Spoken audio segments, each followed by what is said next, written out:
This is my second home, pangalawang pamilya.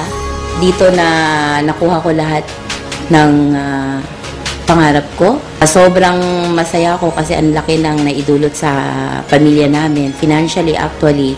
And I'm so proud to be a part of Royal second anniversary, and I am looking forward to spending the rest of my, I think, 50 years with Royal.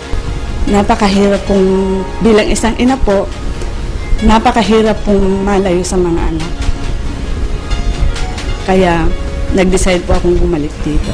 Pag kumakain kami, medyo emotional din para sa akin kasi hindi ako marunong magluto na ganain niya ang kaya magbigay ng isang nanay lang.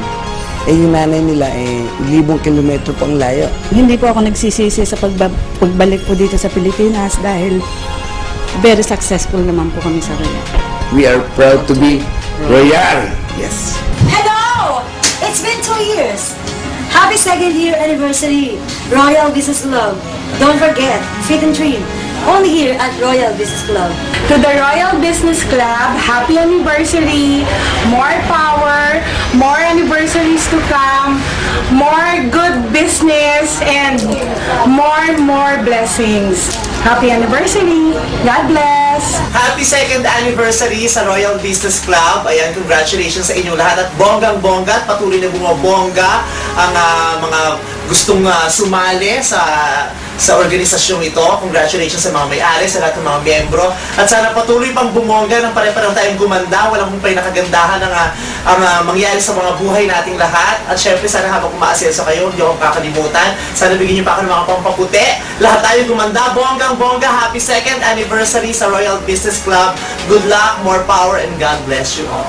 Congratulations po sa Royal Business Club. At balita ko po, 2 years na po ang Royal Business Club, kaya congratulations po sa inyong lahat dahil alam ko po, kung wala po kayong lahat, hindi magtatagumpay itong Royal Business Club. Kaya talagang believe ako sa inyo dahil balita ko, sobrang sisipag nyo raw. Kaya ipagpatuloy nyo pa yan para siyempre, pag-unlad ng Royal Business Club at marami pang tao may inganyo dahil alam nila na tagumpay ang Royal Business Club. Kaya siguro darating ang panahon, ang araw, na lahat ng tao ay sasakay sa Royal Business Club. Kaya masasabi ko lang, sasakyan kita. Kaya Royal Business Club, happy second year anniversary. Mabuhay kayong lahat.